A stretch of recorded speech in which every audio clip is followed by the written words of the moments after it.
First Shudo shutdown. Fake him out, then take him out.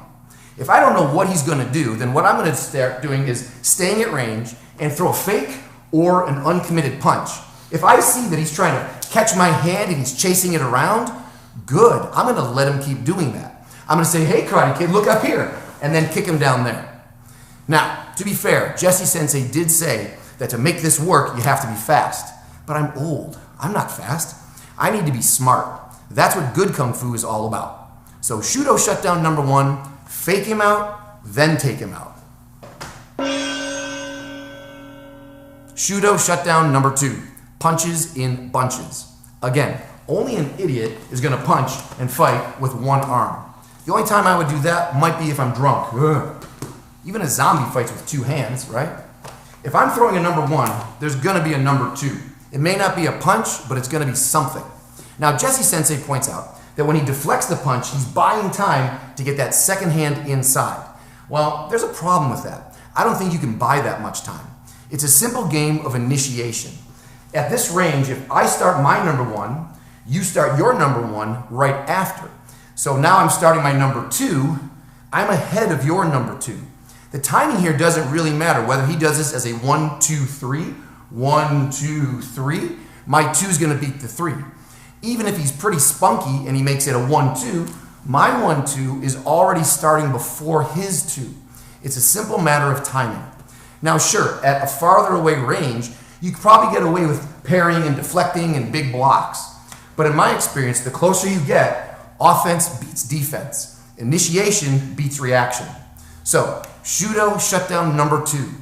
Beat him on timing. Throw your punches in bunches. Shudo shutdown number 3.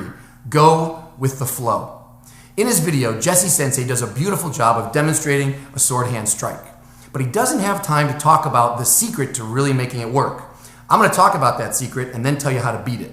The secret is the hikite, or pulling hand. Deflects, catches, and then pulls it down.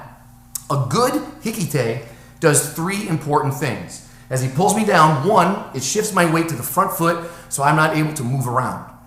2, if I'm thinking about throwing that second punch, when he pulls this shoulder forward, this shoulder goes backward, so I lose all my power in that second hand. That's important. 3, by pulling me down, I fall onto the sword hand strike. That adds impact to this blow. Karate and Kung Fu, neither one wants to rely on power or speed if they don't have to. So by pulling me down and taking advantage of my being off balance, that's what makes that strike so effective. So now let's talk a little more specifically about what we see in the video. Sensei Jesse is kind to his training partner, as he should be, as I hope I am, and I hope you are. He allows Sensei Ludwig, he traps, he catches, and he allows Sensei Ludwig to stand straight up, which again is going to be a problem as Jesse steps in. My 2, I still believe, is going to catch him on the way in. So that would be the first little issue right there. The second issue is that, again, only an idiot is going to throw a punch with his head open and me standing up tall to give you this target area of my neck. Even if I have just a little training and I keep my chin down and put my shoulder in a little bit, as this comes in, even if I let him come in, did you see that? He has a hard time getting in here. If this makes it all the way and I'm not able to take my punch or block that hand, I'll eat that, I'll take it. I'll be honest, I don't mind that shot. It's a lot better than getting hit on the neck. So now let's talk about a slightly more effective version of the hikite, which I know he didn't have time to talk about, but I do. So when he pulls me down, boom, there's still something in play here that most people aren't looking at. Can you tell what it is? Right, my hand. Even though my shoulder gets swung back and I'm not able to throw a punch, my hand is still here. Think about it. If he's able to deflect my punch, there's no reason why I can't deflect his sword hand strike. You see this kind of thing, back and forth drills in Filipino martial arts, yes, Okinawan martial arts, and even Chinese martial arts. It's kind of a basic thing.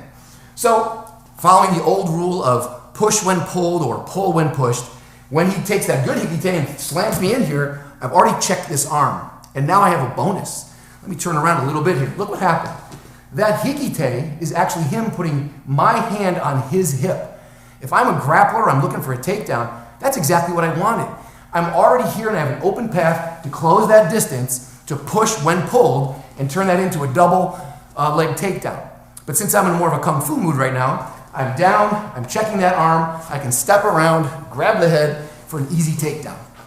Now, I just add a couple of charcoal briquettes, a squirt of lighter fluid, and I get to practice my favorite kung fu move, Tiger Eats Barbecued Crane. Jerk. So there you have it. 3 ways to shut down the Shudo. Fake him out, punches and bunches, and go with the flow. Now, just in case it's not clear, Jesse and I are having a little bit of fun.